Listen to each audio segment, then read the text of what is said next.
Truth Seekers, welcome back. Zach here. I want to talk about the Keystone XL pipeline. It's my opinion that this is just another major distraction. It's also symbolic, and it keeps our eye off the ball. If I surveyed the country and asked 1,000 people if they knew what the Keystone XL pipeline was, probably half of them would say they've heard of it because it's been talked about so much in the last few years. But at the same time, if I asked them about some of the major oil spills and gas spills that have happened in the country in that same period of time, they'd shrug their shoulders and say they hadn't heard. And part of the debate about this is if we have such a pipeline, there might be terrible oil and, spills in the country. Well, this is already happening. It's already happening and nobody's talking about it. So let's just begin with the name of the pipeline. The Keystone state is Pennsylvania.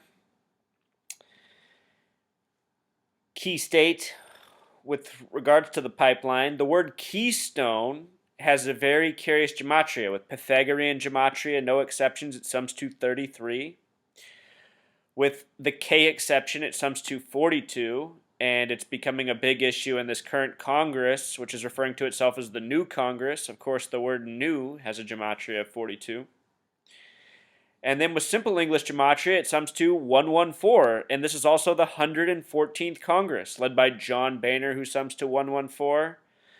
So I expect something big with the Keystone Pipeline, most definitely in the time of this Congress. It looks like the numbers align. Keystone Pipeline in the 114th Congress.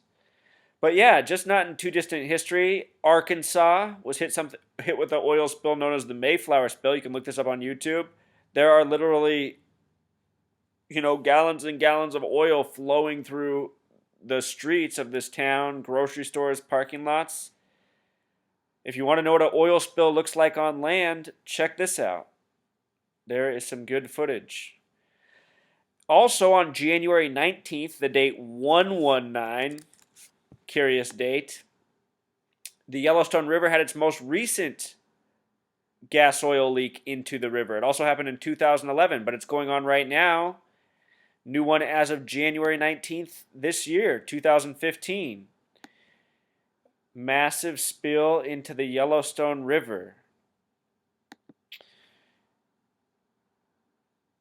And look, even since then, I didn't even know about this. There's one in Texas City, Texas on January 21st. Curious dates. And look at the other spills this year, you guys. January 14th, 114, like the 114th Congress. This brings me to my next point. Just looking at all this, you think back just years ago. Think to the BP Gulf oil spill. In hindsight, we learned things such as the company Boots and Coots was purchased by Halliburton, the world's largest oil spill cleanup company, just days before the oil spill was announced. And the way that can be explained is that it's said that the mainstream media covered up the oil spill initially. The oil spill is said to have started more than 10 days before it was first reported in the media on April 20th, 420. And just looking back, it really does make me wonder, though, if they're doing all this intentionally for some purpose, for some manipulation. Maybe they understand something about global weather. I've heard something about the Gulf Stream has been completely screwed up since this oil spill. I don't understand the way all these things work well enough. I do not have anywhere near the scientific understanding. But it really does look like they've been doing these purposeful man-made disasters, such as the BP Gulf oil spill. And back then I didn't know numerology or gematria, but now just studying this and looking at this, and now just looking at the oil spills, gas spills we've had this year, and then, just how it's going in light of legislation of the Keystone Pipeline, and we see how that sums to 114. Doesn't it just all seem so suspicious? How can it all be, Truth Seeker? And, you just look at the stats. America's oil and gas industry averaged at least 20 spills per day in 2013. We don't really hear much about that, though. That's not mainstream information. Here's a Wikipedia index of all the oil spills. Look, I'm just scrolling up. 2014, 2000. This is all 2013. I mean, look at how much I'm scrolling through here. There is a lot of oil and gas production in our nation, and this is just a reminder that stuff is really happening in this world. Bad stuff is really happening in this world. It's just not reported on. It's all out of sight, out of mind. Our minds are occupied with all the nonsense they're constantly feeding us. From Ebola to Tiger Woods sex scandals to whatever's coming next, you know? Now they're hitting us with measles. And did you catch it? The initial story about measles was an outbreak of 42 people. 42 people at Disneyland. Where's Disneyland? It's on the 33rd parallel north in Anaheim, California. The word Anaheim's just like Keystone. Sums to 33. It's in Orange County. Orange is the only color that sums to 33. At Disneyland, the only place you can drink alcohol is in Club 33.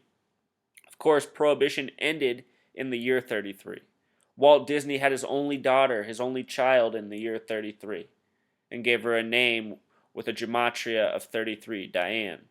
And his wife, her name had a gematria of 33.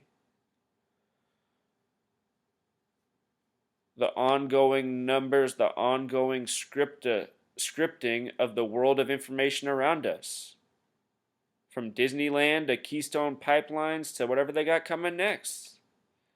Let's just watch some of this mainstream coverage, Truth Seeker. Sorry for all the ranting. This is really high drama because it is political, but it's also personal. As you mentioned, Mary Landrieu is in a runoff still to keep her seat. She's behind in the polls, and she is trying to get this passed after it has been stuck for years because most of her Democratic colleagues oppose it, not to mention the president has so far. So she has been appealing to her fellow Democrats who might look at her and say, you know what, I could easily be you, to say, please come over and vote and be the 60th vote, because there are 59 senators who are publicly saying that they support it. Who is that 60th vote? We don't know, but she told me and others in the hallway yesterday that she has 60 votes. So that is going to be the drama today, trying to figure out who it is. She actually told us she could have more than 60. Oh, interesting. But still, if that bill passes the Senate, and it's also, it's already passed the House and goes to the president's desk, he could veto it, right? Absolutely, and he has not said what he's going to do on this, because the whole reason this has been stuck in the Senate is because the Democratic leadership has been in agreement with the president that it's not time yet for the Keystone pipeline to be approved, certainly not to be done in a way that goes around the White House. So the president has not said, but the House Speaker made his sentiment very clear just this morning. Listen to what he said. A Keystone pipeline veto would send the signal that this president has no interest in listening to the American people. Vetoing an overwhelmingly popular bill would be a clear indication that he doesn't care about the American people's priorities. It would be equivalent of calling the American people stupid. There, a not so subtle allusion, Carol, of course, to the controversy over the academic Jonathan Gruber, who was one of the intellectual fathers of Obamacare, now in multiple videos that have surfaced saying that the American people are stupid.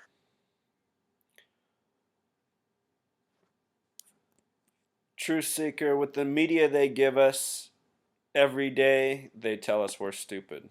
That's something I've seen since I was 18 years old and September 11th happened. No, even before that. Even before that, when I saw George W. Bush campaigning for president, I knew something was really wrong. There was just no way that guy was one of two options.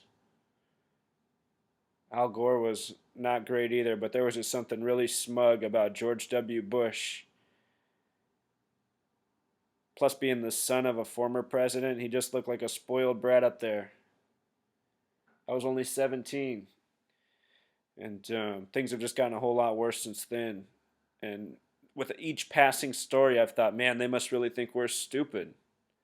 And I'm sad to say that over the years, I've started to nod my head, yeah, we must be stupid. We must be stupid to fall for all these stories. It's amazing how a room of people can talk about Tiger Woods' sex life as if it matters to anything at all. But you dare talk about anything that's important, and boy, you can just shut a whole room of people down.